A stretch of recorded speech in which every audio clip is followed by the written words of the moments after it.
What's going on, guys? We are back and we are talking Regional 2 for Europe in the winter split, day 1 action. We're going to go over what happened today. So if you don't want to be spoiled, definitely don't look at this video. I'm going to put it out probably in the morning before day 2. I'm doing this right after our broadcast. Like literally, we just ended. Just going to pop into it, just give you a little bit of a recap of what happened from what I saw at least, because obviously there's 3 streams going on, a lot of action. But that is the nice thing about this winter split is that you can watch every single match throughout the entire weekend, which is nice. That's the one difference between Swiss, obviously, and this one. One benefit, I would say, for the double elim bracket. I know a lot of pros, they complain about double elim, and I think it is a more unfair, like maybe not unfair, but just more brutal of a format for the pros to deal with. So let's go down into this bracket. Now, at the end of the day, the seeding was done based on Winter Regional 1 and the first week of grid, where now those tournaments mean a little bit more because there's only 4 and they're 2-day events. So that is all the seeding you have. So that will make things a little bit, probably a little bit more wonky, because if one team just had a really good finish from one of those tournaments, then they're going to be a higher seed than maybe they should be, yada yada. But at the end of the day, when we look at this bracket, 2 upsets on the entire day. 16 games were played and 2 upsets. So far, the seeding has lined up pretty well. So let's go over what exactly happened. We'll go through the list and we'll go down. So Fadeaway versus Triple Trouble. This one was shown on the mainstream, and Fadeaway absolutely dominated this team. And Triple Trouble falls down to the lowers. Wolves versus Curling Kids. Now, this is where you would worry that the Wolves might have been a one-hit wonder from the last time. Curling Kids, I'm not even sure who's on there right now. Creamy Rexo and Edge By. I don't know how to say his name. You shouldn't lose to a team that I don't know how to say a player's name. So, Wolves, close match, but they do pull out the win, which will be good going into their seeding for tomorrow in that lower bracket. We'll do a quick prediction as well down there. So, Wolves, they move on. They played Oxygen. Oxygen, like I would say, they took them down pretty easily. Just one game where they gave up more than 1 goal.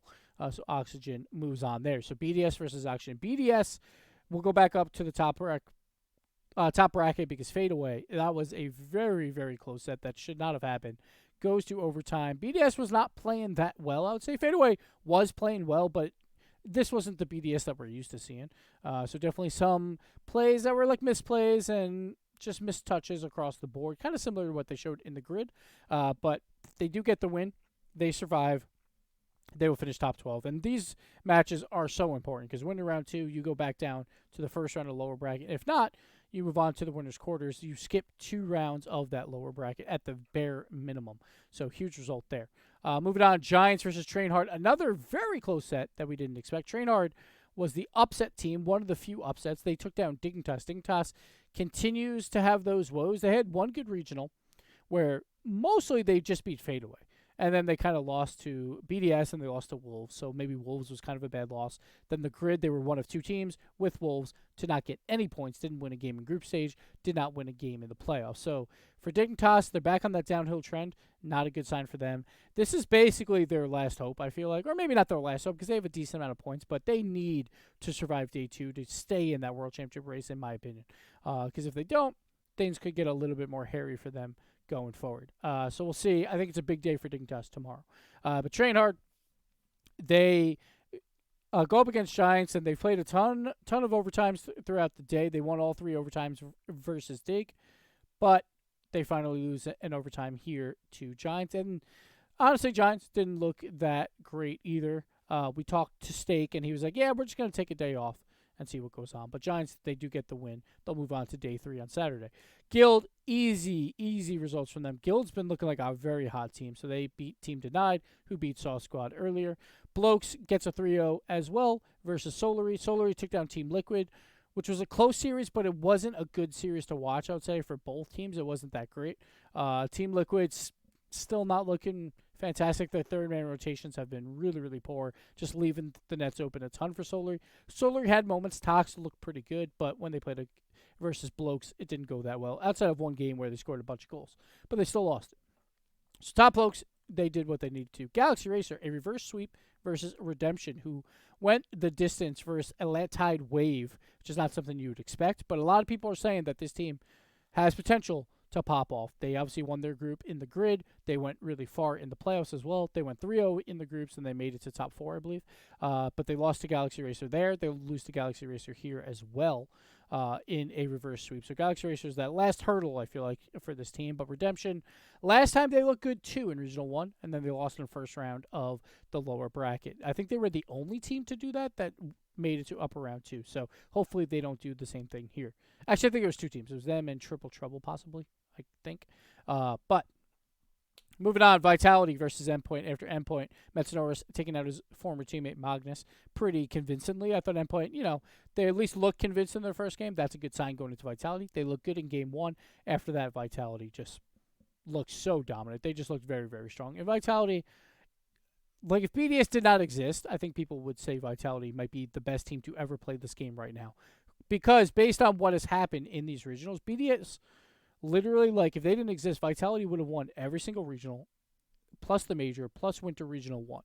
So I think everyone would probably be saying right now Vitality's the greatest team to ever play this game. But because BDS exists, we don't say that, and some people have them really low in their power rankings, which, when compared to North America, which I don't really get personally. Team Queso, they took care of business after you choose Pesquet, took down Team Singularity. So I had Team Singularity moving on here. It was my one upset out of the top 8. And Team Singularity, that very disappointing from them to not make it to play against Queso, and then Queso took care of business against a very low-ranked team. Team Queso moves on. So all top 8 teams move on. No surprises there, and only 2 upsets in that first round. Moving on, we'll go down to the bottom here. Here's where the predictions will come in. I saw some tweets from Tadpole. I know Tadpole hates this format, but the way he argues it is not really that great. He's like, oh, yeah, now, like, I feel bad for Fadeaway, who beat us. They come really close to BDS. Now they have to play an arguably a better team in their lower bracket run. And it's like, all right, well, they're playing Team Liquid. Look who Triple Trouble's playing. They're playing Solar. They're literally playing the team that beat Team Liquid. So it's like, that's how brackets work, man. You're going to, like, Fadeaway is playing the easier opponent in Team Liquid. Triple Trouble's playing the harder opponent in Solar. Just the way it is. I get that they're not a huge fan of being in that lower round 1. But generally speaking, say this was 32 teams and those 8 teams dropped out anyway. Like, if they were that bad, 25 through 32, it would be kind of the same boat. So it's not the end of the world. One thing I tried to push for was maybe bonus points in, like, if you made it to upper round 2, because I do understand that it is weird that you could have a team that is 1-1, and a team that's 1-2, but one of them advances further and all of that, and they could finish 1-2, and we'll have 2 teams at 1-2, but one finished last and one finished the round better. So I was trying to push for like a 30-point bonus, where that would be the gap between those places here. We see 40, 70, 100, 130. I wanted that 30-point bonus to give to upper round 2 teams, but that didn't go through. So that was my attempt at it, at least. But, we're not doing that for this time around. But who knows? Maybe we'll do that in the future. You never know. Not this season, though. But Solary versus Triple Trouble, Redemption, and the Curling Kids. I think Redemption and Solary will face off. It's hard because I feel like Solary, they've looked okay. I think Tox is starting to find his form, but Redemption has been that team that everyone's pushing for. I think Redemption last time they were in the lower bracket, they collapsed. I'm going to give it to Solary. I think because Tox is starting to look pretty good. All Solary coming out of those 4 teams. Moving on, you got Endpoint versus Dignitas. Again, that's because of the upset where Dignitas lost in round 1.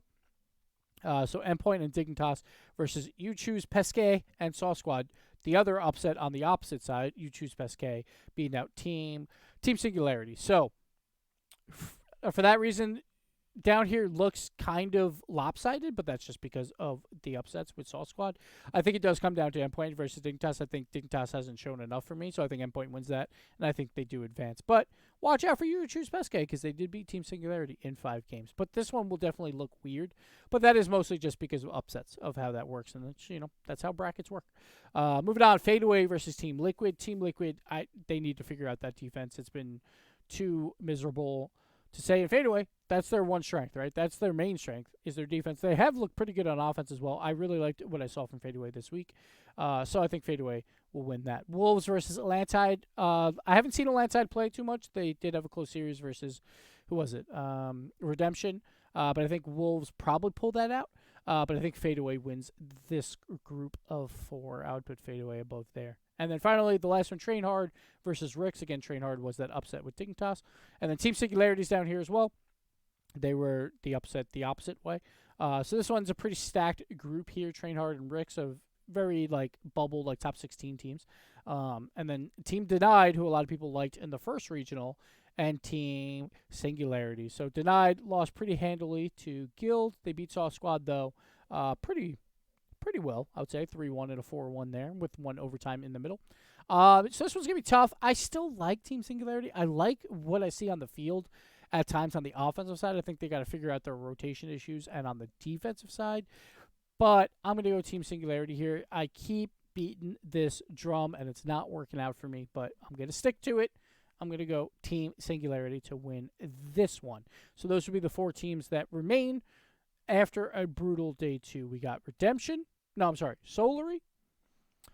Endpoint. I'm trying to look at all these names. Fadeaway. And then finally Team Singularity are my 4 teams to advance to day 3 to join these guys. So these 8 teams will have the day off, so don't worry about them. But we'll have the other teams there. So that'll do it for me. Thank you guys for watching. Thank you for watching the broadcast today. It'll be on twitch.tv/Rocket League. And there's a B stream as well. I'm not sure who the B stream person is for this stream. So sorry, I don't have that. But you'll see it when we start up our pre-show. We do the pre-show, and then it goes into games. So you'll see it then. So definitely come check us out. We're starting at 10:30 Eastern time. So come watch. Come watch the pre-show. It's a lot of fun. Maybe Chiefs will draw. Maybe I'll draw. I'm not really sure.